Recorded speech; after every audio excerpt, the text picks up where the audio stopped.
ओम श्री साईराम. ओम श्री सत्यसाईराम मानस पूजा. हे साई देवा, प्रथम साई गणेशाची आराधना करून आणि आपली मानसपूजा योग्य रीतीने करण्याचा संकल्प मनी बाळगून मी आपली मानसपूजा करीत आहे. हे साई देवा, आपण त्याचा स्वीकार करावा. माझ्या हृदयी आसनस्थ होण्यास मी आपणास आमंत्रित करत आहे. आपले दोन्ही चरण माझ्या अश्रूंनी प्रक्षालित करीत आहे. प्रेमार्पक आणि माझ्या पंचेंद्रियांपासून तयार होणाऱ्या पंचामृताचे मी तुम्हास जणू अर्घ्य देत आहे. माझ्या बुद्धिमत्तेत असणाऱ्या सात्विक भावांचे जणू जल श्रद्धारूपी पात्रात घेऊन श्री सत्यसाईश नमो नमस्ते अशा मंत्रघोषात हे साई देवा, मी आपणास अभिषेक करत आहे. हा चंदनाचा लेप म्हणजे माझ्यातील नम्रतेचेच प्रतीक होय. निष्ठेने कुंकुम मिश्रित अक्षतांचे स्वरूप धारण केले आहे आणि माझा देह तुळस आणि बिल्वपत्रांच्या रूपी मी आपणास अर्पण करीत आहे. इंद्रियांवर जय, मनावर ताबा, प्रेम, शांती, धर्म, सत्य, नितांत भक्ती आणि अहिंसा यांचे पालन काया, वाचा आणि मनानेही करून ही जणू पुष्पेच मी जमवली आहेत. मनरूपी धाग्यांमध्ये विचाररूपी हातांनी या पुष्पांची माला मी माझ्या मनी गुंफत आहे. हे श्री सत्यसाई देवा, चरणांपर्यंत रोवणारी अशी ही वनमाला मी आपणास समर्पित करीत आहे. सदिच्छारूपी धूप आणि सद्विचारांचा दीप प्रज्वलित करून माझ्या सत्कर्मांच्या फळांचा माझ्या हृदयरूपी फळासह मी आपणास नैवेद्य दाखवत आहे. माझ्या आंतरिक भावनांच्या रूपात तांबूल तयार आहे. माझ्या अहंकारास जणू मी कर्पूर रूपात जाळत आहे आणि भक्तिभावाने मी आपली आरती करत आहे. प्रदक्षिणा घालून शिरसाष्टांग नमन करत आहे. हे साई देवा, माझ्या अल्पमतीनुसार केलेल्या या पूजनात जर काही चुका झाल्या असतील तर क्षमा करा. सर्वजण सुखी होवोत ही तुमच्या चरणकमली प्रार्थना. ओम श्री साईराम. ओम श्री सत्यसाई अष्टोत्तर शतनामावली. ओम श्री साई सत्यबाबाय नमः. ओम श्री साई सत्यस्वरूपाय नमः. ओम श्री साई सत्यधर्मपरायणाय नमः. ओम श्री साई वरदाय नमः. ओम श्री साई सत्पुरुषाय नमः. ओम श्री साई सत्यगुणात्मने नमः. ओम श्री साई साधुवर्धनाय नमः. ओम श्री साई साधुजनपोषणाय नमः. ओम श्री साई सर्वज्ञाय नमः. ओम श्री साई सर्वजनप्रियाय नमः. ओम श्री साई सर्वशक्तिमूर्तये नमः. ओम श्री साई सर्वेशाय नमः. ओम श्री साई सर्वसंगपरित्यागिने नमः. ओम श्री साई सर्वांतर्यामिने नमः. ओम श्री साई महिमात्मने नमः. ओम श्री साई महेश्वर स्वरूपाय नमः. ओम श्री साई प्रतिग्रामोद्भवाय नमः. ओम श्री साई प्रतिक्षेत्र निवासिने नमः. ओम श्री साई यशक्काय शिर्डीवासिने नमः. ओम श्री साई जोडियादिपल्ली सोमप्पाय नमः. ओम श्री साई भारद्वाज ऋषिगोत्राय नमः. ओम श्री साई भक्तवत्सलाय नमः. ओम श्री साई अपांतरात्मने नमः. ओम श्री साई अवतारमूर्तये नमः. ओम श्री साई सर्वभयनिवारिणे नमः. ओम श्री साई आपस्तंभसूत्राय नमः. ओम श्री साई अभयप्रदाय नमः. ओम श्री साई रत्नाकरवंशोद्भवाय नमः. ओम श्री साई शिर्डी साई अभेदशक्तयावताराय नमः. ओम श्री साई शंकराय नमः.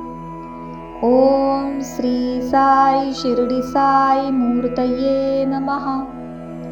ओम श्री साई द्वारकामाई वासिने नमः. ओम श्री साई चित्रावती तटपुट्टपर्ति विहारिणे नमः. ओम श्री साई शक्तिप्रदाय नमः. ओम श्री साई शरणागत त्राणाय नमः. ओम श्री साई आनंदाय नमः. ओम श्री साई आनंददाय नमः. ओम श्री साई आर्तत्राणपराय नमः. ओम श्री साई अनाथनाथाय नमः. ओम श्री साई असहाय सहायाय नमः. ओम श्री साई लोकबांधवाय नमः. ओम श्री साई लोकरक्षापरायणाय नमः. ओम श्री साई लोकनाथाय नमः. ओम श्री साई दीनजनपोषणाय नमः. ओम श्री साई मूर्तित्रयस्वरूपाय नमः. ओम श्री साई मुक्तिप्रदाय नमः. ओम श्री साई कलुषविदुराय नमः. ओम श्री साई करुणाकराय नमः. ओम श्री साई सर्वाधाराय नमः. ओम श्री साई सर्वहृदयवासिने नमः. ओम श्री साई पुण्यफलप्रदाय नमः. ओम श्री साई सर्वपापक्षयकराय नमः. ओम श्री साई सर्वरोगनिवारिणे नमः. ओम श्री साई सर्वबाधाहराय नमः. ओम श्री साई अनंतनूतकर्तृणे नमः. ओम श्री साई आदिपुरुषाय नमः. ओम श्री साई आदिशक्तये नमः. ओम श्री साई अपरूपशक्तिने नमः. ओम श्री साई अव्यक्तरूपिणे नमः. ओम श्री साई कामक्रोधध्वंसिने नमः. ओम श्री साई कनकांबरधारिणे नमः. ओम श्री साई अद्भुतचर्याय नमः. ओम श्री साई आपद्बांधवाय नमः. ओम श्री साई प्रेमात्मने नमः. ओम श्री साई प्रेममूर्तये नमः. ओम श्री साई प्रेमप्रदाय नमः. ओम श्री साई प्रियाय नमः. ओम श्री साई भक्तप्रियाय नमः. ओम श्री साई भक्तमंदाराय नमः. ओम श्री साई भक्तजनहृदयविहाराय नमः. ओम श्री साई भक्तजनहृदयालयाय नमः.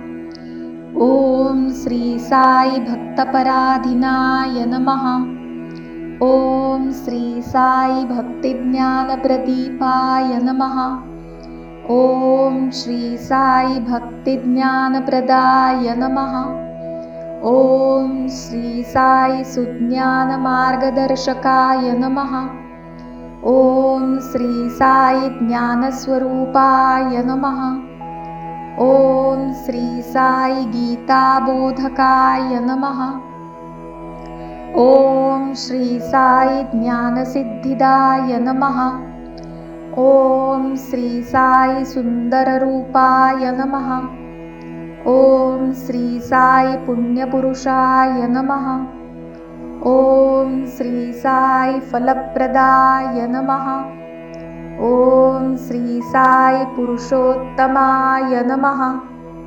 ओम श्री साई पुराणपुरुषाय नमः. ओम श्री साई अतिताय नमः. ओम श्री साई कालातीताय नमः. ओम श्री साई सिद्धिरूपाय नमः. ओम श्री साई सिद्धिसंकल्पाय नमः. ओम श्री साई आरोग्यप्रदाय नमः. ओम श्री साई अन्नवस्त्रदाय नमः. ओम श्री साई संसार दुःखक्षयकराय नमः. ओम श्री साई सर्वाभीष्टप्रदाय नमः. ओम श्री साई कल्याणगुणाय नमः. ओम श्री साई कर्मध्वंसिने नमः. ओम श्री साई साधुमानसशोभिताय नमः. ओम श्री साई सर्वमतसम्मताय नमः. ओम श्री साई साधुमानसपरिशोधकाय नमः. ओम श्री साई साधकानुग्रहवटवृक्षप्रतिष्ठापकाय नमः. ओम श्री साई सकलसंशयहराय नमः. ओम श्री साई सकलतत्त्वबोधकाय नमः. ओम श्री साई योगीश्वराय नमः. ओम श्री साई योगींद्रवंदिताय नमः. ओम श्री साई सर्वमंगलकराय नमः. ओम श्री साई सर्वसिद्धिप्रदाय नमः. ओम श्री साई आपन्निवारिणे नमः. ओम श्री साई आर्तिहराय नमः. ओम श्री साई शांतमूर्तये नमः. ओम श्री साई सुलभप्रसन्नाय नमः. ओम श्री साई भगवान श्री सत्यसाई बाबाय नमः. ओम शांति शांति शांति. ओम श्री साईराम. ओम श्री साई महेश्वर स्वरूपाय नमः. भगवान शिवाचे मूर्तरूप असणाऱ्या श्री साईंना आमचा नमस्कार असो. भगवान श्री सत्यसाई बाबा हे शिवशक्ती अवतार असून त्यांनी वेळोवेळी हे आपल्या भक्तांना दाखवून दिले आहे. इतकेच नव्हे तर शिवाच्या भक्तांना अनेक वेळा आपल्या इष्टदेवतांमध्ये भगवान बाबांचे दर्शन झाले आहे. स्वामी वामदेव महाराजांची ही कहाणी भक्तांना उद्बोधक ठरावी. मोक्षप्राप्तीची इच्छा बाळगून सर्व संग परित्याग करून वामदेव महाराजांनी संन्यास ग्रहण केला. जेव्हा त्यांचे वय 85 वर्षाचे होते तेव्हा त्यांच्या मनात आले की आता आपले शरीर केव्हाही जरा जर्जर होऊ शकते. त्यामुळे आपला देह गंगा मातेला अर्पण करून मोक्षाप्रत जावे या हेतूने ते काशी येथे आले. परमशिवाचे ध्यान करून त्यांनी गंगेत उडी मारली. त्याच क्षणी एक चमत्कार झाला. ज्या कर्पूर गौर भस्मचर्चित परमशिवाचे ध्यान त्यांनी धरले होते त्या जागी त्यांना अभयमुद्रा असलेली भगवी कफनी विपुल केशसंभार अशी तेजस्वी मूर्ती दिसली व काही क्षणात नाहीशी झाली. पुन्हा एक चमत्कार झाला.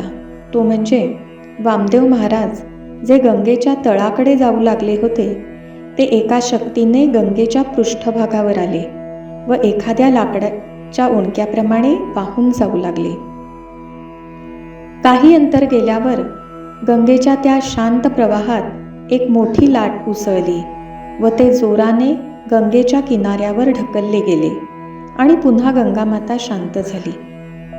त्यावेळी स्वामी वामदेवांच्या मनात विचार आला, आपण येथेच पद्मासनात ध्यान करत बसूया.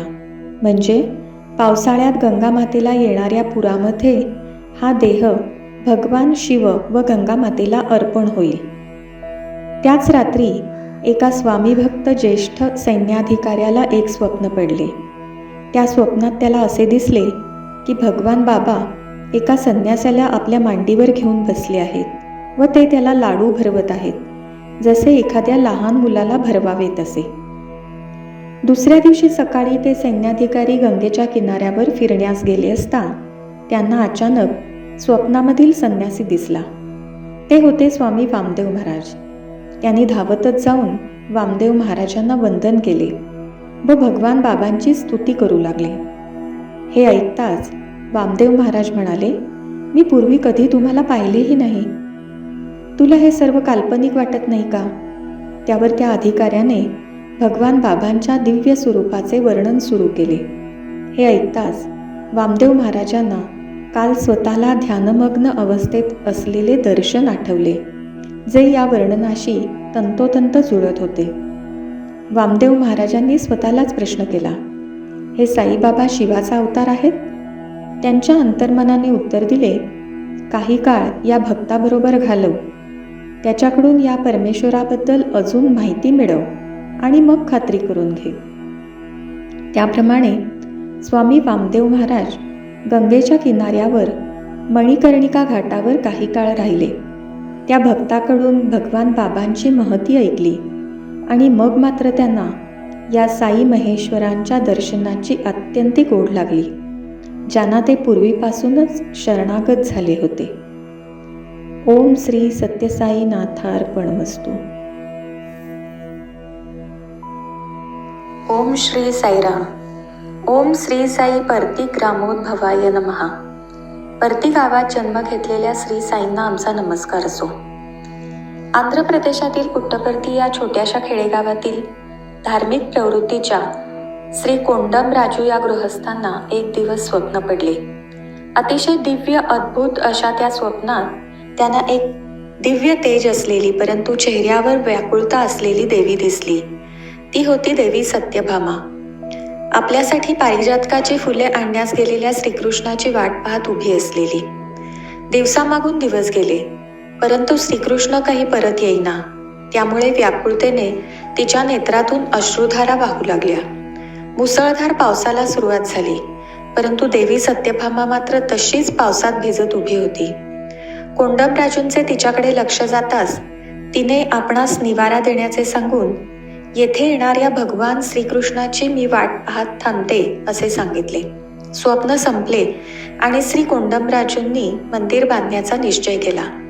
त्याप्रमाणे त्यांनी मंदिर बांधून पूर्ण केले, परंतु अधिक धन नसल्याने मूर्तीच्या जागी मात्र एक शिला उभारली. अशा प्रकारे देवी सत्यभामेला दिलेले वचन कोंडमराजूंनी पाळले. पुट्टपर्तीमध्ये सत्यभामेचे निवासस्थान झाले आणि यामुळेच वाट पाहणाऱ्या सत्यभामेस भेटण्यासाठी भगवान श्रीकृष्णांना पर्तीग्रामात अवतरणे भाग पडले. पुट्टपर्तीचे पूर्वीचे नाव होते गोल्लपल्ली, म्हणजेच गवळ्यांचे गाव. या छोट्याशा खेड्यात अनेक गवळी आपल्या समृद्ध अशा पशुधनासह राहत असत. एकदा एका गवळ्याला असे आढळले की त्याची एक गाय सायंकाळी चरून घराकडे परतल्यावर तिच्या कासेमध्ये दूध नव्हते. दररोज असे होऊ लागल्यावर त्याने या गोष्टीचा छडा लावण्याचे ठरवून तो त्या गायीच्या मागावर निघाला. तेव्हा त्याला असे आढळले की गाय चरत चरत एका वारुळाजवळ जाऊन उभी राहिली. एक अकल्पित अद्भुत घटना त्याने पाहिली ती अशी, त्या वारुळातून एक साप बाहेर आला व त्याने गायीच्या मागच्या पायांना विळखा घालून तिच्या आचळांना आपले तोंड लावले व तो दूध पिऊ लागला. हे पाहताच रागाने वेड्यापिशा झालेल्या गुराख्याने जवळचा एक दगड उचलून त्या सापाला मारले. त्या सापाच्या शापामुळे अल्पावधीतच गावातील पशुधन कमी होऊ लागले व संपूर्ण गावात सापाची वारुळे वाढू लागली.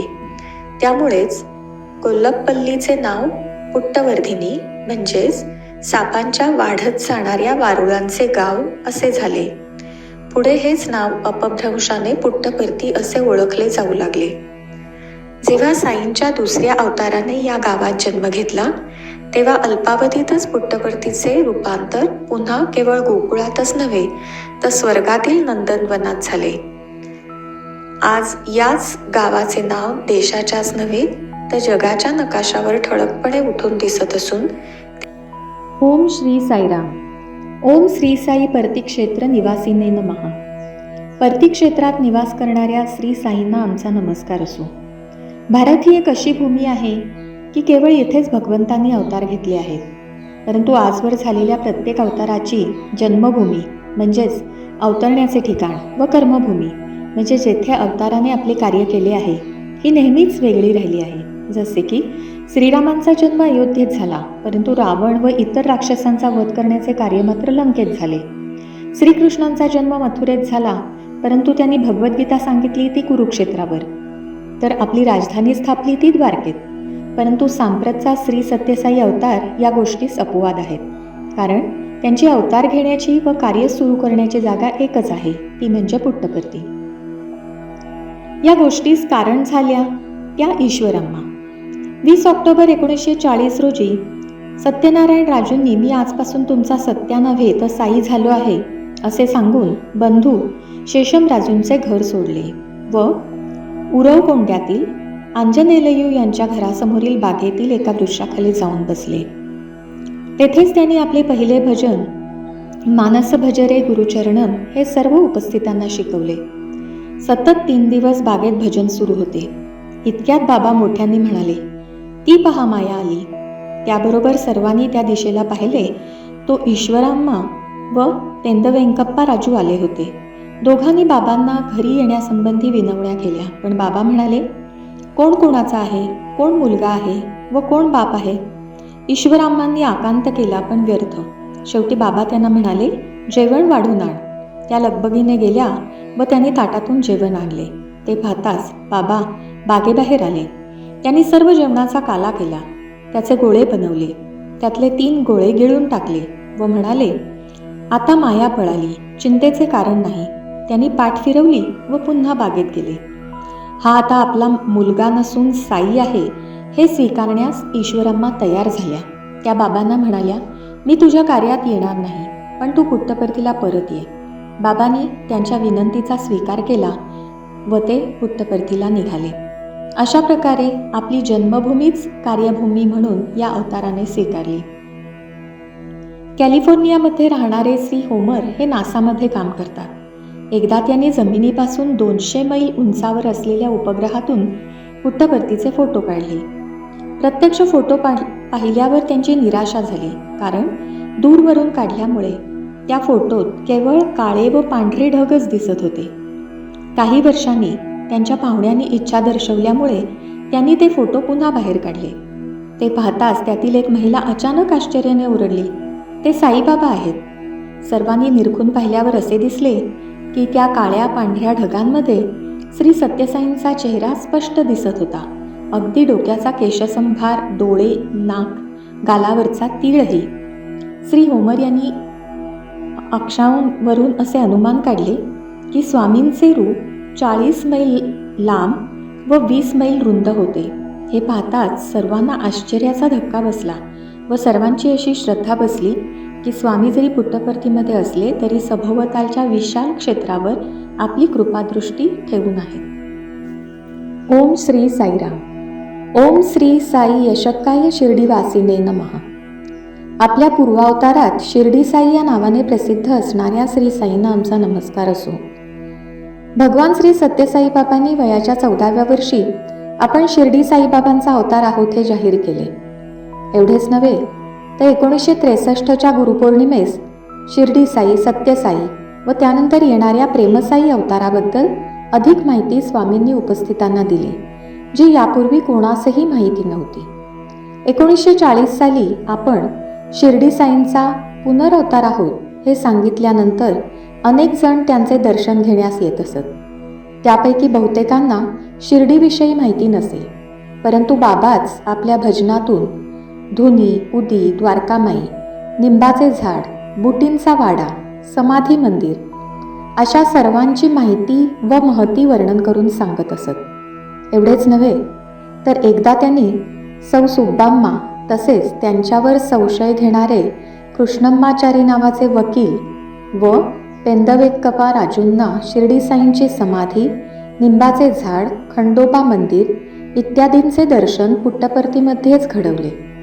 ह्या घटनेपासून श्री पेंद वेंकप्पा राजूंचे बाबांविषयीचे सर्व संशय दूर झाले. यानंतरही अनेक घटनांमधून आपण पूर्वावतारात शिर्डी साई या नावाने प्रसिद्ध होतो हे स्वामींनी दाखवून दिले. यापैकीच ही एक घटना. 1961 मध्ये नवरात्रीमध्ये सर्वप्रथम वेदपुरुष सप्ताह ज्ञानयज्ञाचा भगवान बाबांनी संकल्प केला. त्याप्रमाणे सर्व ब्रह्मवृंदाला बोलवून ब्रह्मर्षी शिवराम बैरागी शास्त्री यांच्या नेतृत्वाखाली हा यज्ञ करण्याचे ठरवले. हा यज्ञ पूर्णपणे विधिवत व्हावा असा बाबांचा कटाक्ष होता. म्हणून त्यांनी ब्रह्मश्री शिवराम बैरागी शास्त्रींना बोलावून सांगितले की यज्ञासाठी लागणाऱ्या सर्व सामग्रीची यादी तुम्ही माझ्याकडे आणून द्या, म्हणजे सर्व सामग्री तुम्हाला मिळू शकेल. त्याप्रमाणे आपल्या सहकाऱ्यांशी विचारविनिमय करून तयार केलेली यादी शास्त्रींनी भगवान बाबांकडे दिली व ती सर्व सामग्री तिथे आणण्यात आली. परंतु इतके होऊनही यज्ञ सुरू होण्यापूर्वी केवळ 5 मिनिटे आधी फार मोठी चूक झाल्याचे शास्त्रींच्या लक्षात आले. ती म्हणजे यज्ञासाठी लागणारा विशिष्ट प्रकारचा कलश आणण्याचे सांगण्यास ते विसरले होते. त्यामुळे भयभीत झालेल्या शास्त्रींनी शरणागत होऊन भगवानांना आपली चूक सांगितली. कृपासागर स्वामी फक्त इतकेच म्हणाले की यासाठीच सर्व यादी मी तुमच्याकडे मागितली होती. आता केवळ 5 मिनिटे यज्ञाचा मुहूर्त सुरू होण्यास उरली आहेत. एवढे बोलून भगवान बाबा आतमध्ये निघून गेले व बरोबर 3 मिनिटांनी ते बाहेर आले.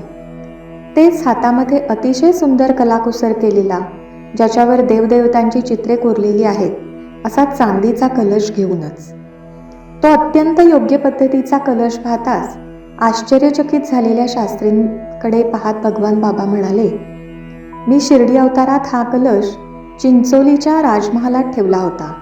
सध्या तो अडगळीच्या सामानात पडला होता. आता तिकडे जाऊनच शोधून तो मी आणला, म्हणून 3 मिनिटे लागली. या कलशावर सा बा असे लिहिले होते, ज्याचा अर्थ साईबाबा.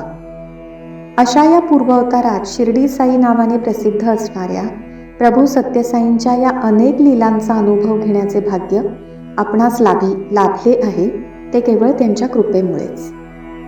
ओम श्री सत्यसाई नाथार्पणमस्तु. ओम श्री साईराम. ओम श्री साई जोडी आदिपल्ली सोमप्पाय नमः. ज्यांचे मूळ स्थान कैलास आहे अशा उमेसह आप्पांना म्हणजे शिवशक्तींना आमचा नमस्कार असो. प्रत्यक्ष स्वामींनी याचा अर्थ स्पष्ट करून सांगितला आहे. 1963च्या गुरुपौर्णिमेस आपण शिवशक्ती अवतार असल्याचे त्यांनी प्रथम सांगितले. शिवशक्तीचे मूळ स्थान कैलास असल्याचे सर्वांना माहिती आहेच. एकदा कैलासम नावाचा एक भक्त स्वामींकडे आला असता स्वामींनी त्याला कैलासम या नावाचा अर्थ विचारला. त्याला तो सांगता येईना. तेव्हा स्वामी म्हणाले, कैलासम म्हणजे स्वच्छता, पवित्रता व निर्मळतेचं द्योतक होय. तसेच याचा अर्थ निर्मळ हृदय असाही होतो. म्हणूनच शिवाने आपल्या वास्तव्यासाठी कैलास शिखराची निवड केली आणि तो परमात्मा भक्तांच्या पवित्र हृदयातही वास्तव करतो. 1963च्या मे महिन्यात बेंगलोर येथे स्थलदर्शन करण्यास गेलेल्या एका शिर्डी साई भक्ताची ही कहाणी. ते जेव्हा आपल्या कुटुंबासमवेत बेंगलोर पाहण्यास भाड्याच्या मोटारीने निघाले, त्याचवेळी एक वृद्ध गृहस्थ त्यांच्याकडे आला. 6 फुटापेक्षा जास्त उंची, पांढरी शुभ्र दाढी व केस, पांढरा सदरा व धोतर व पांढरेच उपरणे अशा वेशातील या अजानुबाहू आजोबांनी त्यांना विचारले, तुम्हाला काही मदत हवी आहे का? मी इथलाच आहे. मला या शहराची संपूर्ण माहिती आहे. हे शहर पाहावयाचे असल्यास मी तुम्हाला मदत करू शकतो. ते ऐकल्यावर त्या भक्ताने त्या आजोबांना आपल्याबरोबर घेतले. त्या बाबांनी दिवसभर फिरून त्या गृहस्थांना संपूर्ण बेंगलोर दाखवले. परंतु दुपारी त्यांच्याबरोबर भोजन करण्याचे मात्र टाळले. फार आग्रह केल्यावर कॉफी मात्र घेतली. संध्याकाळ होऊ लागताच बाबाजींनी ड्रायव्हरला गाडी एका विशिष्ट रस्त्याने घेण्यास सांगितले. जो रस्ता बेंगलोरच्या ड्रायव्हरला सुद्धा नवीनच होता. त्याने त्या रस्त्याने गाडी नेताच एके ठिकाणी गाडी थांबवून बाबाजी त्यांना एका अरुंद व भुयारीसारख्या दिसणाऱ्या मार्गाने आत घेऊन गेले. आत सर्वत्र अंधार होता. फक्त एक पंटी तेवत होती व तिच्या उजेडात एक तेजस्वी शिवलिंग शोभून दिसत होते. त्याचे दर्शन बाबाजींनी सर्वांना करवले व तीर्थही प्राशन करण्यास सांगितले. स्वतः मात्र घेतले नाही. संध्याकाळी सर्व स्थलदर्शन पूर्ण झाल्यानंतर बाबाजी निघून जाऊ लागले तेव्हा त्या गृहस्थांनी त्यांना काही रक्कम देऊ केली परंतु ते घेण्याचे बाबाजींनी नाकारले. जेव्हा त्यांचे नाव व पत्ता विचारला तेव्हा त्यांनी जे नाव सांगितले ते या कुटुंबाने कधीच ऐकले नव्हते. पत्ता म्हणजे मी तिकडे पलीकडे राहतो, भेटू परवा, असे सांगून एका विशिष्ट दिशेकडे त्यांनी बोट दाखवले. जेव्हा हे गृहस्थ मुंबईवरून बेंगलोरला जाण्यास निघाले होते तेव्हा त्याच्या एका मित्राने व्हाईटफील्ड येथे जाऊन शिर्डी साईंचा पुनरावतार श्री सत्यसाईंचे दर्शन घेण्यास सुचवले होते. त्याप्रमाणे सर्व मंडळी 2 दिवसांनी भर दुपारी व्हाईटफील्ड येथे जाऊन पोहोचली. तळपत्या उन्हात बंद फाटकासमोर अर्धा तास उभे राहिल्यानंतर आतमधून निरोप आला, मुंबईहून आलेल्या मंडळींना आतमध्ये बोलवा. जेव्हा हे कुटुंब आतमध्ये गेले तेव्हा प्रत्यक्ष स्वामी त्यांच्या स्वागतासाठी समोर आले व हसत हसत म्हणाले, कसं काय वाटलं आमचं बेंगलोर? पाहून झालं का? आपण परवा भेटलो होतो. आता या गृहस्थांना समजून आले की परवा भेटलेले बाबाजी म्हणजे दुसरे कोणीही नसून श्री साईंनी शिर्डी रूपात दर्शन देऊन मार्गदर्शनही केले होते. त्याचवेळी त्यांना बाबाजींनी सांगितलेले नाव आठवले, श्री जोडी आदिपल्ली सोमप्पा, ज्यांचे हृदय निर्मळ आहे, त्यामध्ये वास्तव करणारे शिव. अशा या निर्मळ हृदयाच्या भक्तास स्वामींनी स्वतः आपले पुरातन मंदिर दाखवले होते. आश्चर्याची गोष्ट अशी की हे मंदिर अनेकदा प्रयत्न करूनही त्या भक्तास किंवा इतर भक्तांना पुन्हा दिसले नाही. अशाच प्रकारचे अनुभव अनेक भक्तांना आले आहेत. जेव्हा त्यांच्यावर घोर संकट आले तेव्हा त्यांना जोडी आदिपल्ली सोमप्पाने दर्शन देऊन संकटमुक्त केले आहे. हे जोडी आदिपल्ली सोमप्पा आपल्या सर्वांची हृदये कैलासम करण्याची कृपा करोत, हीच या शिवशक्ती रूपास प्रार्थना. ओम श्री सत्यसाई नाथार्पणमस्तु. ओम श्री साईराम. ओम श्री साई भारद्वाज ऋषिगोत्राय नमः. भारद्वाज ऋषींच्या गोत्रात जन्म घेणाऱ्या श्री साईंना आमचा नमस्कार असो. 23 मे 1940 रोजी जेव्हा सर्वप्रथम मी साईबाबा आहे असे बाबांनी पेंदवेंकप्पा राजूंना सांगितले तेव्हाच आपले गोत्र भारद्वाज असल्याचे सूचित केले. परंतु यावर अधिक प्रकाश मात्र 1963च्या गुरुपौर्णिमेस टाकला. त्या दिवशीच्या प्रवचनात बाबा म्हणाले, मी भारद्वाज ऋषींच्या गोत्रात जन्म घेण्याचे कारण भारद्वाजांना शिवाकडून मिळालेला वर. भारद्वाज ऋषींनी एक यज्ञ करण्याचे ठरवले होते. त्याचे शिवपार्वतींना निमंत्रण देण्यासाठी ते कैलास पर्वतावर गेले. त्यावेळी शिवपार्वती नृत्य करीत होते. ते नृत्यामध्ये इतके मग्न झाले होते की त्यांनी ऋषींकडे पाहिलेही नाही. असेच 7 दिवस गेले. त्यावेळी ऋषींना केवळ शिवदर्शन होत होते, शक्तिमाता दिसत नव्हती. 8व्या दिवशी जेव्हा त्यांना माता पार्वतीचे दर्शन झाले त्यावेळी माता पार्वतीने ऋषींकडे केवळ एक कटाक्ष टाकला, स्मित केले व पुन्हा शिवपार्वती नृत्यामध्ये मग्न झाले. हे पाहताच ऋषींना दुःख झाले. त्यांचा असा समज झाला की माता पार्वतीने त्यांना अव्हेरले आहे, म्हणून ते कैलासावरून परतण्यास निघाले. परंतु सतत 8 दिवस बर्फामध्ये उभे राहिल्यामुळे त्यांचा डावा पाय बधीर झाला होता. त्यातच त्यांना डाव्या डोळ्याने दिसेनासेही झाले. त्यामुळे ते कोसळून खाली पडले आणि जोराचा आवाज झाला. या आवाजामुळे शिवपार्वतींचे नृत्य थांबले. शिवानी जेव्हा ऋषींकडे पाहिले तेव्हा ते त्यांच्या जवळ गेले आणि आपल्या कमंडलूतील जल त्यांच्यावर शिंपडून त्यांना पूर्ववत केले. जेव्हा ऋषी भानावर आले तेव्हा परमशिवाने त्यांना सांगितले, शक्तिमातेने जो कटाक्ष आपल्याकडे टाकून स्मित केले तो आपल्या यज्ञासाठीचा आशीर्वाद होता. आम्ही आपल्या यज्ञास उपस्थित राहू. जेव्हा भारद्वाज ऋषींनी यज्ञ केला तेव्हा यज्ञ समाप्तीच्या वेळी शिवशक्ती प्रकट झाली व त्यांनी भारद्वाजांना वर दिला, तुमच्या गोत्रात आम्ही 3 वेळा मनुष्य रूपाने जन्म घेऊ. प्रथम अवतार शिव अवतार असेल जो शिर्डी साई नावाने प्रसिद्ध होईल. द्वितीय अवतार हा शिवशक्ती अवतार असेल जो श्री सत्यसाई या नावाने ओळखला जाईल. तृतीय अवतार हा शक्ती अवतार असून प्रेम साई म्हणून भजला जाईल. एवढेच नव्हे तर परमशिव पुढे म्हणाले, तुम्हाला जे वाटले की शक्तिमातेने तुमची 8 दिवस उपेक्षा केली त्यामुळे शिवशक्ती अवतारात शक्तीला कष्ट होतील, जे मी शिवजल शिंपडून दूर करेन. जसे कैलासावर जल शिंपडून तुम्हाला बरे केले तसेच. भारद्वाज ऋषींना जसे शिवशक्तीचे दर्शन घडले तसेच काही भक्तांना स्वामींनी शिवशक्ती रूपात दर्शन दिले आहे.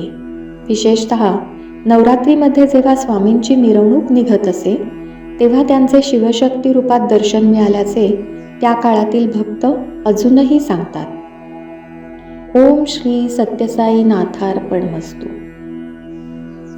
ओम श्री साईराम. ओम श्री साई भक्तवत्सलाय नमः.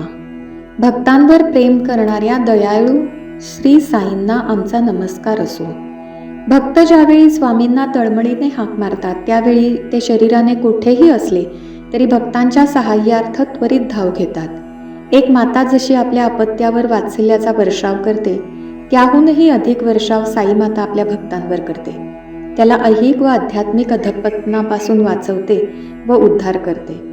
अशा अनेक घटना भक्तांना स्मरत असतील की ज्यामधून भगवान श्री सत्यसाई बाबांच्या वात्सल्याचा अनुभव त्यांनी घेतला असेल. स्वामींच्या तरुणपणातील ही गोष्ट. त्यावेळी स्वामी मद्रास येथे होते. एक दिवस ते भक्तांना म्हणाले, लवकरच मला एका भक्ताला दर्शन देण्यासाठी जावे लागणार आहे. त्याने माझ्या पूर्वजन्मातील देहाची सेवा केली आहे. लवकरच एके दिवशी स्वामींनी आपला देह जमिनीवर ठेवला. त्यांचे शरीर काष्ठवत झाले. जवळ असणारे त्यांचे भक्त चिंतित झाले. इतक्यात त्यांच्या डाव्या पायाच्या तळव्यामधून विभूती स्त्रवू लागली. स्वामींच्या मुखातून मराठी व हिंदी शब्द ऐकू येऊ लागले. परंतु हा आवाज स्वामींच्या नेहमीच्या आवाजापेक्षा वेगळा व वृद्धाच्या आवाजाप्रमाणे होता. थोड्याच वेळात स्वामींचे शरीर पूर्ववत होऊ लागले व ते उठून बसले. पूर्ववत झाल्यानंतर स्वामी भक्तांना म्हणाले, अब्दुलांना दर्शन देण्यासाठी शिर्डीला जाऊन आलो. काही भक्तांनी शिर्डी येथे चौकशी केली असता त्यांना समजले की त्याच वेळी शिर्डीतील अब्दुल बाबांचे निधन झाले होते. कोण हे अब्दुल बाबा? हे अब्दुल बाबा मूळचे नांदेड येथे राहणारे. 1908च्या सुमारास साईनाथांचे दर्शन घेण्यासाठी शिर्डी येथे आले व कायमचे तिथलेच झाले. साईनाथांनी समाधी घेईपर्यंत अब्दुल बाबांचा मुक्काम चावडीमध्ये होता. दिवसभर जी कामे अंगावर पडतील ती साईनाथांची सेवा समजून करण्याचे व्रत त्यांनी स्वीकारले होते. मशीद माई झाडून साफ करणे व संध्याकाळच्या वेळी दिवाबत्ती करणे ही कामे ते आवडीने करीत. या व्यतिरिक्त त्यांनी एक महत्त्वाचे काम केले. द्वारकामाईत असताना श्री साईनाथ भक्तांना जो उपदेश करत किंवा जे संभाषण करत ते स्वतःला समजो अथवा न समजो आपल्या जवळील वहीत त्याची नोंद करून ठेवण्याची अब्दुल बाबांची सवय होती. साईनाथांच्या समाधीनंतर ते शेवटपर्यंत द्वारकामाईमध्ये वास्तव्य करून होते. दिवसरात्र कुराणाचे पठण करण्यात त्यांचा वेळ जाई. अशा या अब्दुल बाबांचा शेवटचा क्षण जवळ आला आहे. हे जाणून आपल्या पूर्वदेहाची सेवा करणाऱ्या सेवेकऱ्याला दर्शन देऊन कृतार्थ करण्यासाठी भक्तवत्सल श्री सत्यसाईनाथ मद्रासहून शिर्डी येथे गेले व एका सद्भक्ताला स्वतःमध्ये विलीन केले. ओम श्री सत्यसाई नाथार्पणमस्तु. ओम श्री साईराम. ओम श्री साई अपांतरात्मने नमः. जे कोणत्याही अंतरात्म्यापासून भिन्न नाहीत, म्हणजेच आत्मतत्व आहेत, अशा आमच्या अंतर्यामी असणाऱ्या श्री साईंना आमचा नमस्कार असो. हा भवसागर पार करण्यास आपणास श्री साई सतत सहाय्य करत असतात. भवसागर पार करत असताना दुःख, वेदना व भीतीने त्रस्त असणाऱ्या भक्तांना श्री सत्यसाई सतत मार्गदर्शन करत असतात व त्यामुळे शांती व आनंदरूपी किनाऱ्यावर पोहोचणे सहज शक्य होते. वयाच्या केवळ 14व्या वर्षी श्री सत्यसाईंनी आपला अवतार जाहीर केला आणि आपले पहिले भजन सर्वांना शिकवले. ते मानस भजरे गुरुचरणम दुस्तर भवसागर तरणम. याचा भावार्थ असा होतो, केवळ गुरुचे चरणकमल धरून अवघड भवसागर तरून जाणे शक्य आहे. वरील विधानाची सत्यता पटवणारी ही हृदयस्पर्शी कहाणी. प्रसिद्ध बॅले नर्तिका व दिग्दर्शिका अमला शंकर या ऑगस्ट 1997 मध्ये पुट्टपर्थी येथे सर्वप्रथम गेल्या. ते केवळ त्यांची महामानव ही बुद्धाच्या जीवनावरील नृत्यनाटिका नोव्हेंबरमध्ये सादर करायची होती म्हणून. इतर सर्व महिलांसमवेत त्या दर्शनासाठी बसल्या होत्या. ते केवळ एक उपचार म्हणून, अन्यथा त्यांच्या मनात स्वामींविषयी कोणताही भक्तिभाव नव्हता. असेल तर उलट काहीसे प्रतिकूलच मत होते. इतक्यात दर्शन देण्यासाठी स्वामी आले. स्वामी समोरून येत असताना त्यांचा चालण्याचा डौल पाहून येत तरंगतच येत आहेत असा विचार त्यांच्या मनात आला. जसजसे स्वामी जवळ येऊ लागले तसतसे त्यांचे दैवी रूप पाहून त्यांच्या मनातील स्वामींबद्दलचे प्रतिकूल मत बदलू लागले. तेवढ्यात स्वामी त्यांच्याजवळ आले व म्हणाले, उदयशंकरांची पत्नी. हे ऐकताच इतक्या महिलांमध्ये स्वामींनी आपणास कसे ओळखले हा विचार मनात येऊन त्यांना आश्चर्याचा धक्का बसला. तेवढ्यात स्वामींनी आपले बूट मुलाखतीच्या कक्षाकडे दर्शवले व ते पुढे निघाले. अमलाशंकरांना त्याचा अर्थ समजला नाही. तेव्हा शेजारच्या महिलेने त्यांना उठून मुलाखतीच्या कक्षाकडे जाण्यास सांगितले. जेव्हा इतरांच्या समवेत त्या मुलाखतीच्या कक्षात गेल्या त्यावेळी स्वामींनी स्वतःच समोरची खुर्ची ओढून त्यावर अमलजींना बसण्यास सांगितले व म्हणाले, तुमचे गुडघे दुखतात ना? डावा गुडघा तर जास्तच दुखतो. त्यानंतर स्वामींनी अमलाजींच्या घरातील मंडळींची विचारपूस केली. त्यांचा मुलगा आनंद शंकर याची तर जास्तच विचारपूस केली आणि अचानक म्हणाले, लक्षात ठेव, आनंद तुझ्या जीवनात फार महत्त्वाचा आहे. हे वाक्य त्यांनी 4 वेळा उच्चारले. त्यानंतर अमलाजींकडे वळून स्वामी म्हणाले, तुला काय हवंय? त्या म्हणाल्या, आपले आशीर्वाद. स्वामींनी क्षणार्धात एक स्फटिकाची जपमाळ साक्षात केली व त्यांच्याकडे टाकत म्हणाले, आशीर्वाद स्वीकार. त्यानंतर नोव्हेंबर 1997 आंतरराष्ट्रीय महिला दिनाच्या निमित्ताने अमलाजी आपली महामानव ही नृत्यनाटिका घेऊन पुट्टपर्तीस गेल्या. ही नृत्यनाटिका स्वामींना खूपच आवडली. पुढच्या वर्षी म्हणजे नोव्हेंबर 98 सीता स्वयंवर ही नृत्यनाटिका घेऊन त्या पुन्हा पुट्टपर्ती येथे गेल्या. त्याच वेळी त्यांच्याबरोबर त्यांचा पुत्र आनंद शंकर व कन्या ममता शंकर हे सुद्धा होते. नृत्यनाटिका सुरू होण्यापूर्वी स्वामी त्यांच्याजवळ आले व आनंद शंकरचे हात आपल्या हातात घेऊन म्हणाले, तू माझ्या समवेत असशील. यापूर्वीही स्वामींनी अमलाजींना पहिल्या मुलाखतीच्या वेळी आनंद तुझ्या जीवनात फार महत्त्वाचा आहे असे म्हटले होते व आज आनंद बरोबर बोलताना तू माझ्या समवेत असशील असे म्हणाले. या दोन्ही वाक्यांचा अर्थ त्यावेळी कोणालाही कळला नाही. नृत्यनाटिका यशस्वी झाली. स्वामींना ती आवडली. या आनंदातच सगळे पुट्टपर्तीहून निघाले. त्यानंतर अमलाजी पुट्टपर्तीला जातच राहिल्या. मार्च 1999 अचानक आनंदवर एक शस्त्रक्रिया करण्यात आली. शस्त्रक्रियेनंतर अमलाजींनी स्वामींची प्रार्थना केली. स्वामींनी त्यांना स्वतःजवळ बोलावून घेतले, परंतु 8 दिवसापर्यंत स्वामींनी अमलाजींबरोबर कोणतेही संभाषण केले नाही. 8व्या दिवशी स्वामींनी अमलाशंकरांना स्वतःकडे बोलावले व विमानाचे तिकीट त्यांच्याकडे देऊन ताबडतोब कलकत्त्यास जाण्यास सांगितले. त्यांच्या मुलाचे आनंदचे निधन झाले होते. ते अमलाजींचे आनंद निधान होते व जो नावाप्रमाणे स्वतः आनंदी असून इतरांनाही आनंद देत होता त्यांच्यावर झालेला हा तर वज्राघातच होता. अमलाजींबरोबर असलेल्या कुणीतरी स्वामींना म्हटले, त्यांच्या सोबतीला कुणीतरी जायला हवं. स्वामी लगेच उद्गारले, दुसरे कोणीही त्यांच्याबरोबर जाणार नाही व अमलाजींना म्हणाले, मी स्वतः तुमच्याबरोबर येणार आहे. संपूर्ण प्रवासभर त्यांना सतत स्वामींचे अस्तित्व जाणवत होते. अमलाजींना शांत व अलिप्त वाटत होते, जणू काही दुसरीच एखादी आई आपल्या मुलाचे अंतिम दर्शन घेण्यास चालली होती. त्यांनी विमानातून बाहेर पाहिले. तो खाली काळे ढग दिसत होते व वरती सोनेरी किरणे उधळणारे आकाश.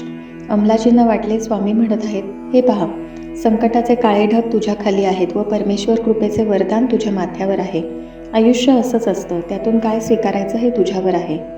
वरील दुःखद घटनेवर अलिप्तपणे बोलताना अमलाजी म्हणतात, आज मला कळतंय माझ्या जीवनात आनंद का महत्त्वाचा होता. भगवान बाबांनी त्यांच्या परमेश्वरी कृपेचा लाभ मला मिळवून दिला व योग्य मार्गावरून मी चालावे म्हणून आत्मिक बळही त्यांनीच दिले.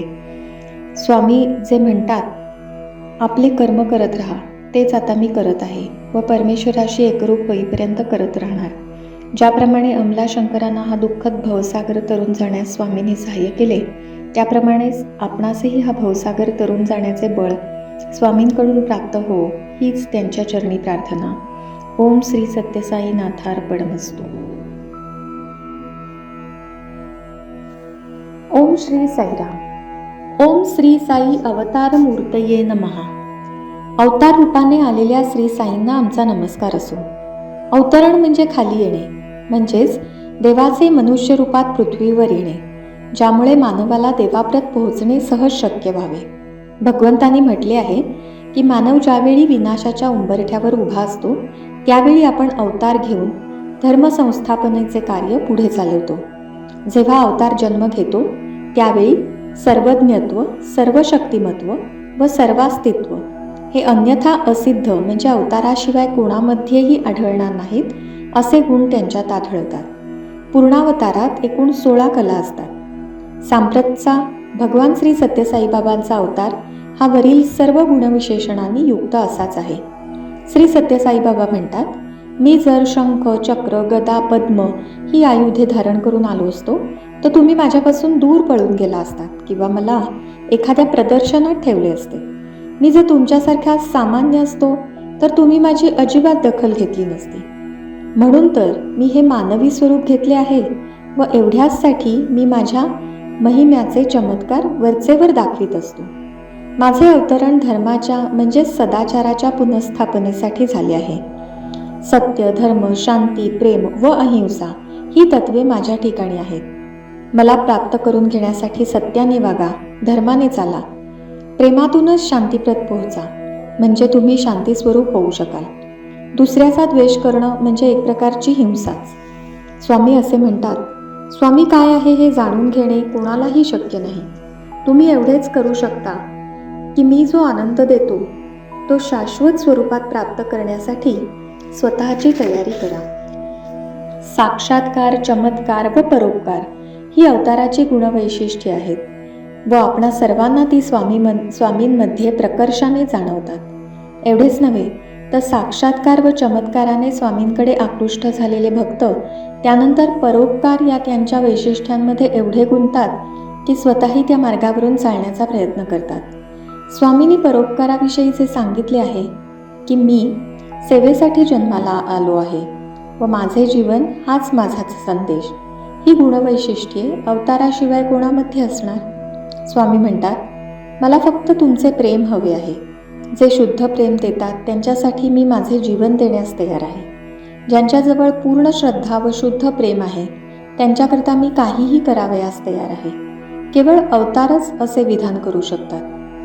भगवान श्री सत्य साईबाबांच्या अवतारित्वाची महती आज विश्वातल्या लाखो लोकांना पटली आहे व हे भिन्न धर्मीय व पंथीय लोक त्यांना आपल्या इष्टदैवताच्या रूपात पाहत आहेत. स्वामींच्या अवतारित्वाची ही एक महत्त्वपूर्ण घटना 1972चे वासंतिक वर्ग व्हाईटफील्ड येथील वृंदावन आश्रमात सुरू होते. त्या वर्गांमध्ये उपस्थित राहण्यासाठी ईश्वरम्मा इतर स्त्री भक्तांसमवेत तिथे गेल्या.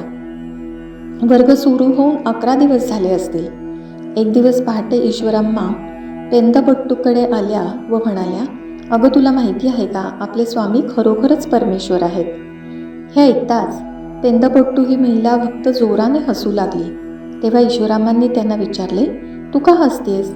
त्यावर पेंदपट्टू म्हणाल्या, मी एवढ्यासाठी हसते की शेवटी तुमची खात्री झाली तर की स्वामी प्रत्यक्ष परमेश्वर आहेत. पुढे पेंदपट्टू म्हणाल्या, मला सांगाल का नक्की काय झाले ते? ईश्वराम्मा सांगू लागल्या, तुला माहीत आहे का, 3-4 दिवस मला बरं वाटत नव्हतं. त्यातच मला परत ताप भरला. त्यामुळे काल रात्री मी झोपू शकले नाही. इतक्यात स्वामी माझ्याजवळ आले. त्यांना थांबवत पेंदपट्टू म्हणाल्या, स्वप्नात आले का? ईश्वरम्मा म्हणाल्या, नाही ग, स्वप्नात नाही, प्रत्यक्षात माझ्याकडे स्वामी आले आणि मला विचारलं, आता तुला कसं वाटतंय? मी म्हटलं, संपूर्ण शरीर दुखते आहे. हे त्यांना सांगत असतानाच स्वामी मला प्रभू श्री रामचंद्रांच्या स्वरूपात दिसले. माथ्यावर मुकुट, हातात धनुष्य अशा स्वरूपात. मला त्यांना नमस्कार करायचा होता, परंतु अशक्तपणामुळे मला उठता येईना. नंतर काही क्षणातच स्वामींनी पुन्हा मूळ रूप धारण केले. मंद स्मित करत त्यांनी विभूती साक्षात करून मला दिली व म्हणाले, ताप निघून जाईल, आणि ते निघून गेले. अशा प्रकारचे अनुभव जगभरातील अनेक भक्तांना आले आहेत. जे अनुभव फक्त अवतारच देऊ शकतात. इतर अवतारांपेक्षा श्री सत्यसाई अवताराचे वेगळेपण कशात असेल तर त्यांची प्रेमाची शक्ती आपल्या हृदयात परिवर्तन घडवून आणते. ओम श्री सत्यसाई नाथार्पणमस्तु. ओम श्री साईराम. ओम श्री साई सर्व भय निवारिणे नमः. भक्तांचे सर्व भय दूर करणाऱ्या श्री साईंना आमचा नमस्कार असो. भगवान श्री सत्यसाई बाबा म्हणतात, मी इथे असता कसली भय चिंता. याचा अर्थ असा की भक्त कुठेही असला तरी स्वामी आपल्या समवेत आहेत ही जेव्हा त्याची भावना होते त्यावेळी त्याच्या मनातील भीती नाहीशी होते. भक्तांच्या ठाई निखळ भक्ती असेल तरच भक्त भयमुक्त होतो, कारण भक्ती व भीती एकत्र राहू शकत नाहीत. आपले मन निर्मळ असल्यास त्यामध्ये साईंचा वास असतो आणि जेथे साईंचे वास्तव्य असते तेथे भय कशाचे.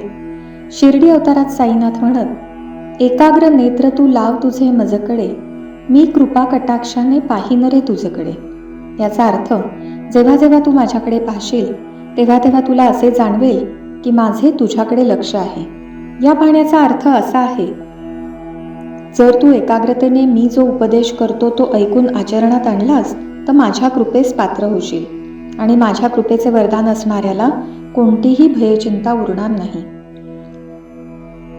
साईनाथांच्या शिर्डी अवतारातील भय निवारण्याची कथा. शिर्डी येथे काशीराम नावाचा एक शिंपी होता. साईनाथांवर त्यांची आत्यंतिक श्रद्धा व प्रेम होते. या प्रेमापोटीच त्याने नेहमी भगवी किंवा पांढरी कफनी वापरणाऱ्या साईंना हिरवी कफनी व टोपी शिवून दिली होती. साईनाथांनीही त्यांच्यावरील प्रेमापोटी ती वापरली होती. याशिवाय दररोज श्री साईंना दक्षिणा देण्यास काशीरामला अत्यंत आनंद मिळत असे. हा काशीराम शिंपी व्यवसायानिमित्त निरनिराळ्या गावात जात असे. असाच एकदा नाऊर नावाच्या गावाहून शिर्डीस परत येत असताना काही लुटारू भिल्लांशी त्याची गाठ पडली. घोड्यावर बसलेल्या काशीरामला लुटारूंनी घेरले व हल्ला करून त्याचे सर्व सामान लुटले. या गोष्टीस काशीरामने फारसा प्रतिकार केला नाही. परंतु जेव्हा त्यांनी त्याच्याकडील एका लहान गाठोड्याला हात लावला तेव्हा मात्र त्याने लुटारूंना प्रतिकार करण्यास सुरुवात केली. असं काय बरं होतं त्या गाठोड्यात? पूर्वी एकदा जानकीदास बाबा नावाच्या सत्पुरुषाने मुंग्यांना साखर घालत जावी असा उपदेश केल्यापासून काशीराम नेहमी साखर जवळ बाळगीत असे आणि ती साखरच त्या गाठोड्यात होती. ती साखर लुटारूंनी नेऊ नये म्हणून काशीरामने या भिल्लांपैकी एकाची तलवार घेऊन त्याच्यावर हल्ला केला. त्या हल्ल्यात 2 भिल्ल यमसदनाला गेले, परंतु एका भिल्लाने मात्र त्याच्यावर पाठीमागून कुऱ्हाडीने वार केला व काशीराम घोड्यावरून खाली पडल्यावर तो मृत झाला असे समजून ते लुटारू भिल्ल पळून गेले. हे सर्व होत असताना साईनाथ सदैव आपल्यासोबत आहेत ही जाणीव असल्याने काशीराम निर्भय होता. काही वेळाने तिथून जाणाऱ्या वाटसरूंनी बेशुद्ध पडलेल्या काशीरामाला शुद्धीवर आणून रुग्णालयात नेण्याची तयारी केली. परंतु काशीरामने त्यास नकार देऊन मला शिर्डीला न्या अशी त्यांना विनंती केली. त्याप्रमाणे काशीरामला शिर्डीला नेण्यात आले. साईनाथांनी त्याच्यावर माधवराव देशपांडेंकडून उपचार करवले व त्याची प्रकृती साईकृपेने पूर्ववत झाली. ज्यावेळी काशीरामवर हल्ला झाला त्यावेळी शिर्डीत काय झाले माहिती आहे? द्वारकामाईत बसलेल्या साईनाथांनी एकच आकांत सुरू केला, अत्यंत क्षोभ केला. तेव्हा जवळील मंडळींनी तर्क केला की साईबाबा कोणावरील अरिष्ट दूर करत आहेत आणि घडलेही तसेच. केवळ साईंवरील श्रद्धेमुळे एकटा असलेला काशीराम निर्भयतेने अनेक लुटारूंशी लढला. एवढेच नव्हे तर काही दिवसांनी सरकारने काशीरामचा सत्कारही केला. सांप्रतच्या परती अवतारातही अशी अनेक उदाहरणे आपणास माहिती आहेत की अशा कठीण प्रसंगात संकटाच्या वेळी केवळ स्वामींवरील श्रद्धेने भयावर मात करून भक्तांनी आपला बेडा पार केला आहे. एक छोटासा प्रसंग.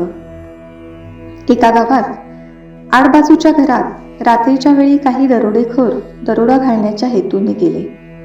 त्यावेळी घरात फक्त एक वृद्ध इसमच होता.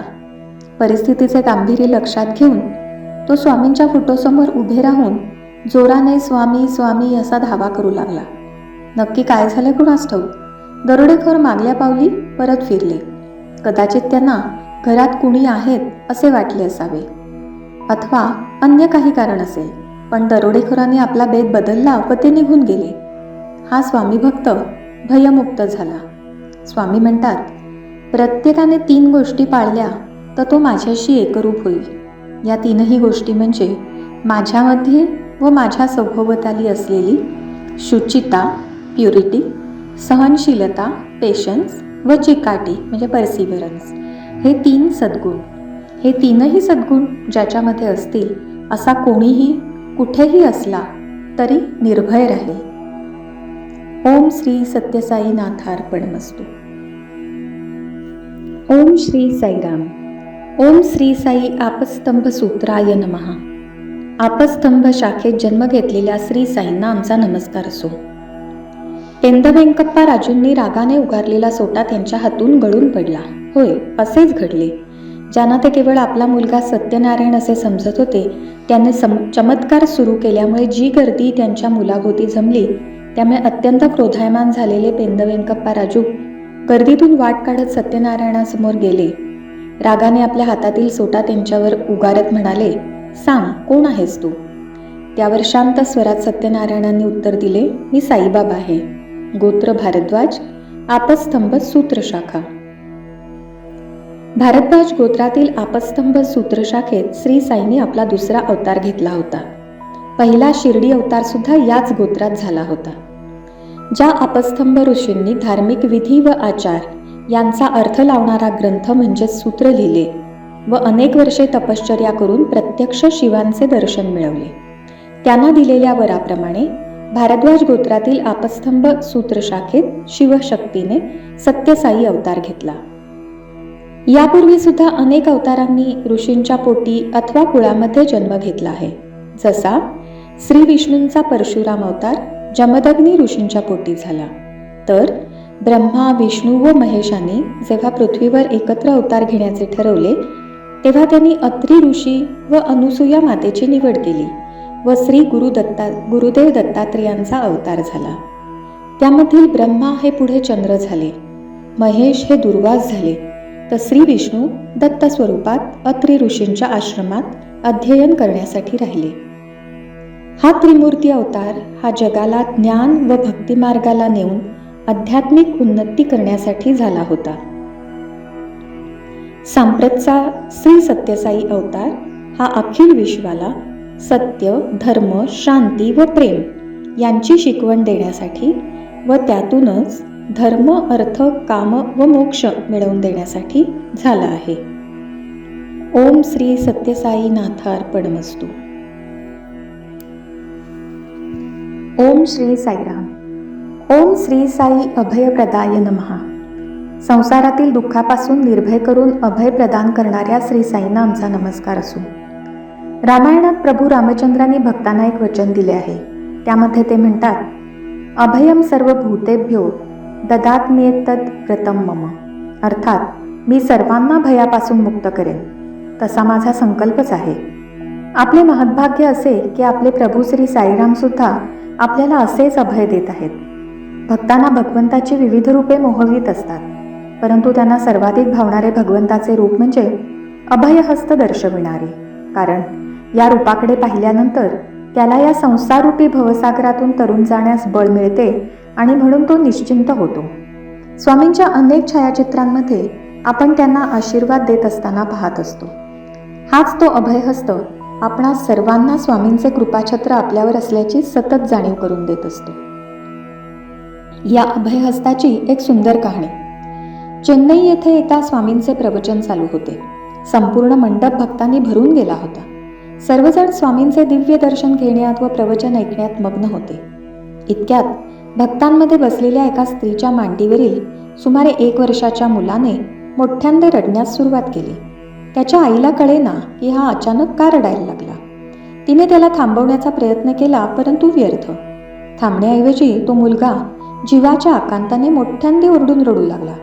त्यामुळे केवळ आजूबाजूच्याच नव्हे तर सभागृहातील सर्वांच्याच एकाग्रतेमध्ये व्यत्यय येऊन स्वामींच्या उपन्यासातील रसास्वाद घेणे त्यांना अशक्य झाले.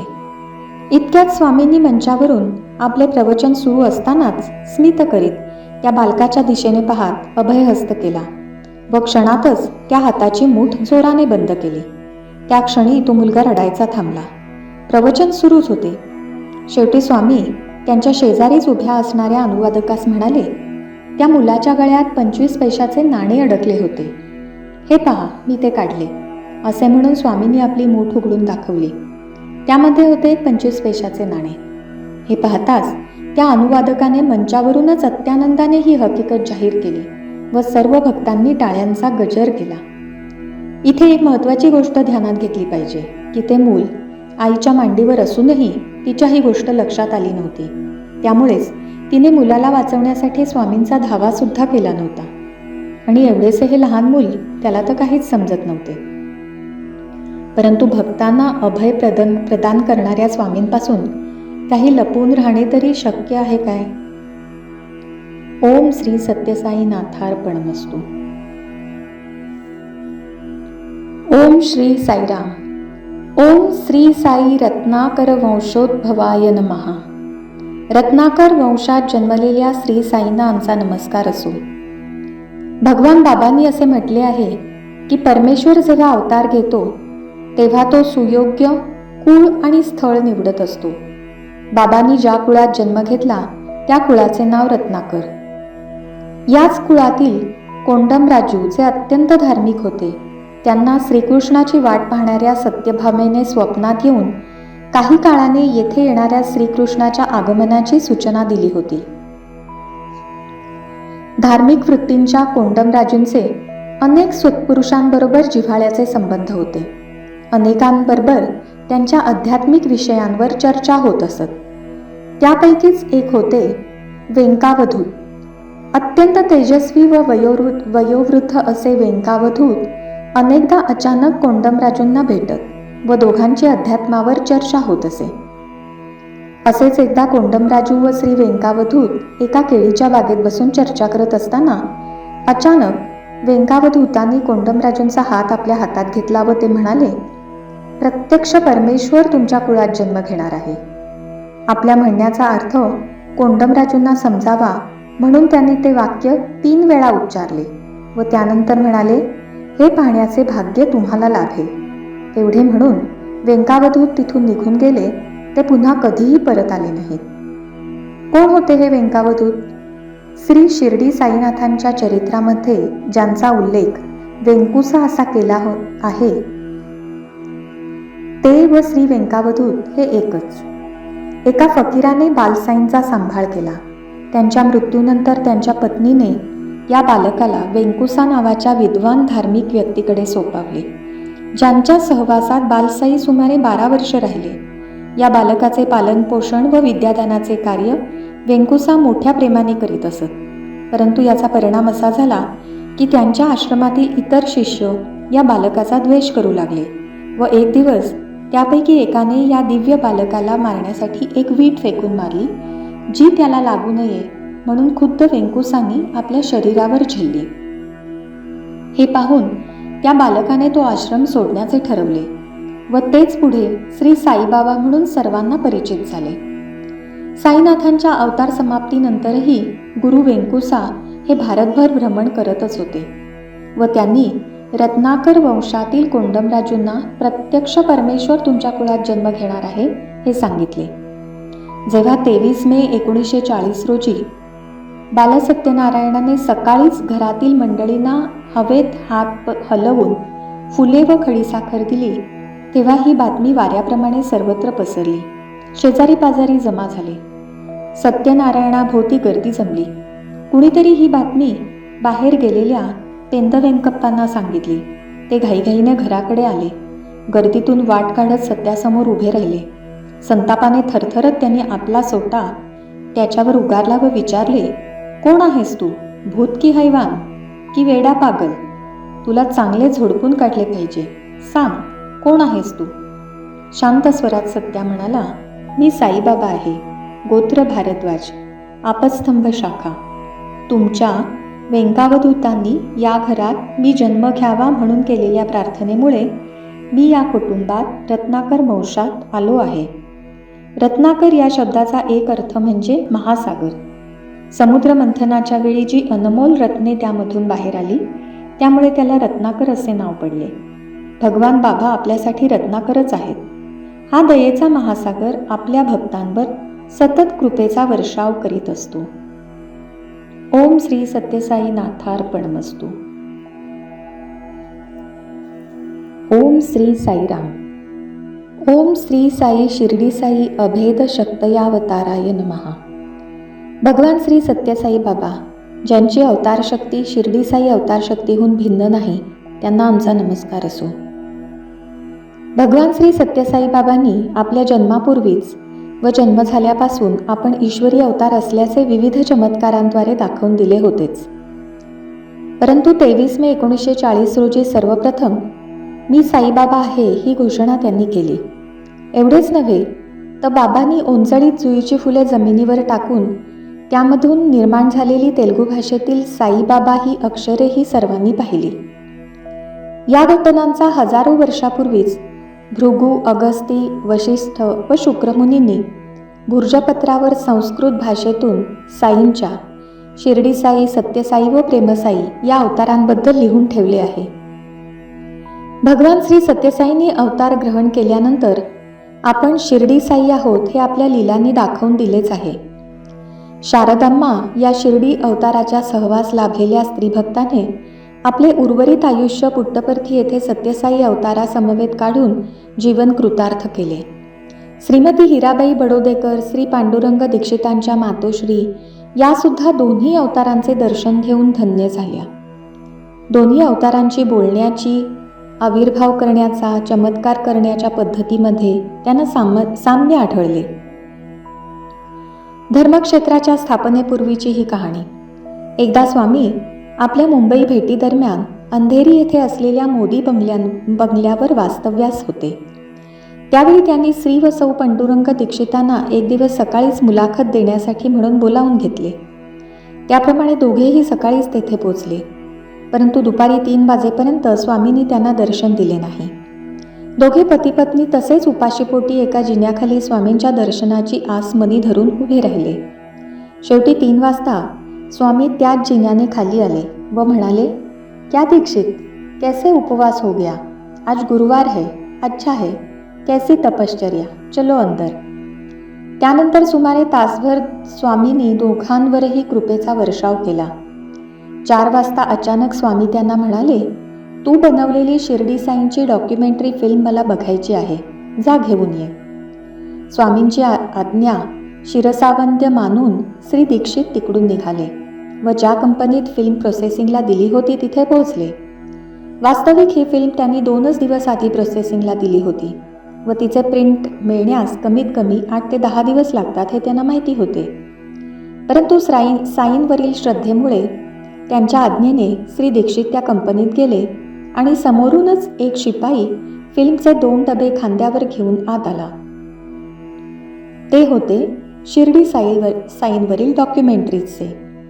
त्याचे असे झाले होते की त्याचवेळी प्रथम नवीन पद्धतीने प्रोसेसिंग केल्यामुळे केवळ 2 दिवसातच हे काम झाले होते. दीक्षित ते डबे घेऊन मोदींच्या बंगल्यावर पोहोचले. त्यांनी स्वामींना पुष्पहार घातला व स्वामींच्या आज्ञेप्रमाणे त्यावेळी उपस्थित मोजक्या भक्तांसमवेत सर्वांनी तो लघुपट पाहण्यास सुरुवात केली. लघुपट सुरू झाल्यावर त्यातील प्रत्येक दृश्याचे वर्णन स्वतः स्वामींनी सुरू केले. जसे श्यामसुंदर घोड्याचा पुतळा दिसल्यानंतर स्वामी म्हणाले, हा पूर्वी श्याम नावाचा स्वयंपाकी होता. पुढे अश्वयोनीत जन्मल्यावर साईंनी त्यांचे नाव श्यामसुंदर ठेवले. द्वारकामाईतील साईंचे पोर्ट्रेट पाहून स्वामी म्हणाले, काका जयकरने माझ्या मागे लागून लागून परवानगी मिळवली व त्यासाठी 2 दिवस पुढे बसून हे चित्र काढण्यात आले. अशा प्रकारे प्रत्येक दृश्याचे त्यांनी वर्णन केले. लघुपट संपल्यावर स्वामी म्हणाले, आज मैंने क्यों फिल्म देखा मालूम? आज मैंने फिल्म देख के बर्थडे सेलिब्रेट किया. उपस्थितांना आश्चर्यच वाटले, कारण स्वामींचा जन्मदिन तर 23 नोव्हेंबर. मग हे कसं काय? तात्काळ स्वामी म्हणाले, मेरा नहीं, पहले शरीर का. वरील घटनेवरून अगदी स्पष्ट होते की साईंच्या दोन्ही अवतारात कोणताही फरक नाही. ज्या स्वामींनी आजपर्यंत कधीही शरीराने शिर्डीत प्रवेश केलेला नाही, त्या स्वामींनी केवळ लघुपट पाहताना त्यातील प्रत्येक ठिकाणाचे इतके साध्यंत वर्णन केले की ज्यांना या दोन्ही अवताराच्या एकच असण्याविषयी संशय असेल त्यांचे निरसन व्हावे. ओम श्री सत्यसाई नाथार्पणमस्तु.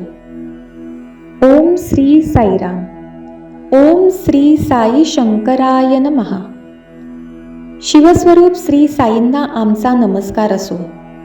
शंकर म्हणजेच शंकरेती इति शंकरः. शम म्हणजे सुख, म्हणजेच सुख करता तो शंकर, जो आपणास आनंद व वैभव प्रदान करतो.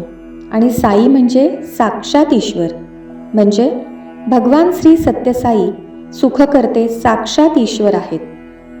बालपणापासून श्री सत्यनारायणाला आपल्या भालप्रदेशावर विभूतीचा आडवा पट्टा ओढण्याची सवय होती. एवढेच नव्हे तर हा लहानगा आपल्या मोठ्या बहिणीकडे हट्ट करून विभूतीच्या पट्ट्यामध्ये कुंकवाचा टिळा लावण्यास सांगत असे. जेव्हा कधी हा पट्टा किंवा टिळा पुसला जाई तेव्हा तो ताबडतोब पुन्हा लावण्याविषयी सत्यनारायणाचा आग्रह असे. परंतु विभूती हे शिवाचे तर कुंकू हे शक्तीचे दर्शक असल्याचे काही वर्षानंतरच सर्वांना उमजले. पुढे 1940 मध्ये हम्पी येथील विरूपाक्ष मंदिरामध्ये शिवलिंगाच्या जागी स्वतःचे रूप दाखवून भगवान बाबांनी आपण व विरूपाक्ष एकच आहोत हे सर्वप्रथम दाखवून दिले. एवढेच नव्हे तर जेव्हा प्रशांती मंदिराचा पाया खणण्याचे काम सुरू झाले तेव्हा जमिनीत असंख्य अडाण्या मिळाल्या. हे पाहताच त्यावरील शिवलिंगे कोठे आहेत असे कोणीतरी बाबांना विचारले. तेव्हा त्यांनी स्मित करून आपल्या पोटाकडे हात दाखवला. याचा अर्थ त्यावेळी कोणालाही कळला नाही. परंतु जेव्हा महाशिवरात्र दिनी लिंगोद्भव होऊ लागला तेव्हा त्या अडाण्यांचे रहस्य उलगडले. शिवाला विभूती अत्यंत प्रिय. परमपिता शिव आपल्या सर्वांगाला विभूती लावतात, म्हणून त्यांना विभूतीभूषण असेही संबोधले जाते. आपल्या शिर्डी अवतारात साईंनी योगशक्तीद्वारा अग्नी प्रज्वलित केला व अखंड धुनी पेटवली, ज्यातील उदी ते प्रसाद म्हणून देत असतात. आज भगवान श्री सत्यसाई परमम पवित्रम अशी विभूती साक्षात करून आपल्या भक्तांना देतात. भगवान श्री सत्यसाईंच्या शंकर रूपाविषयी एक कहाणी.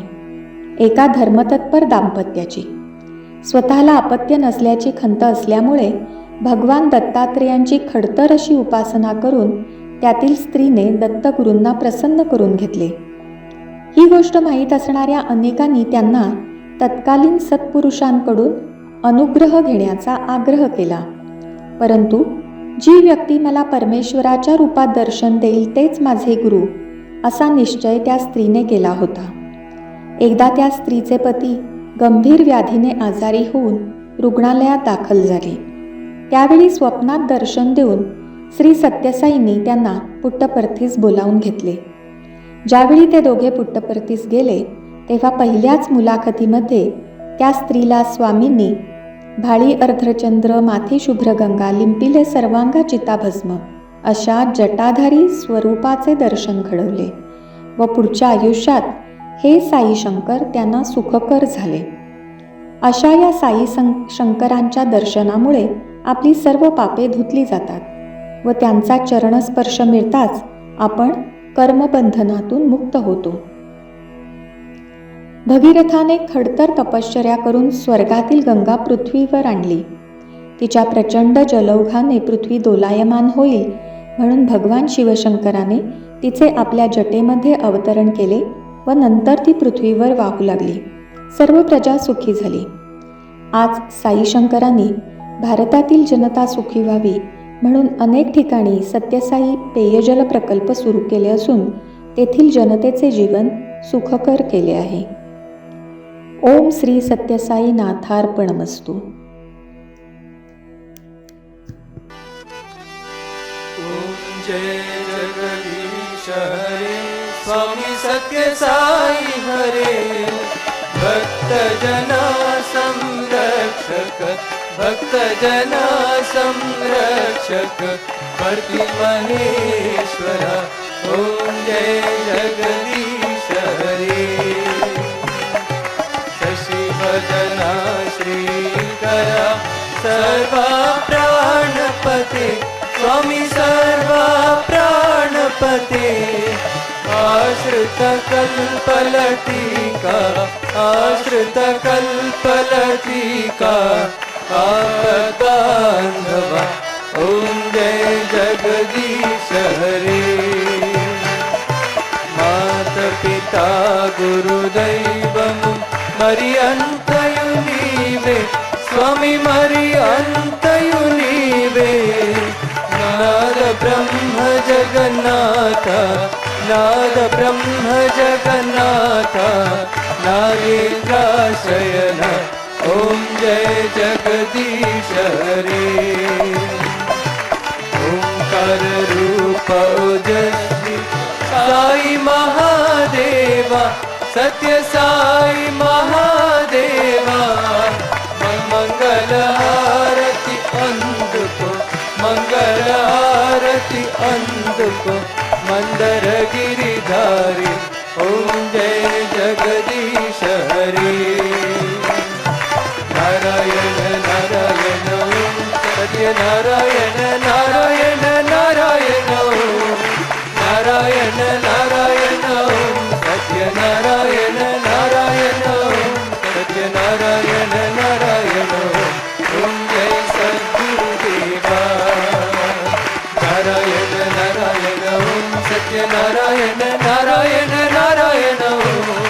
नारायण नारायण ओम सत्यनारायण नारायण ओम सत्यनारायण नारायण ओम जय सद्गुरुदेवा नारायण नारायण ओम सत्यनारायण नारायण नारायण ओम नारायण नारायण ओम सत्यनारायण नारायण ओम सत्यनारायण नारायण ओम जय जय सद्गुरुदेवा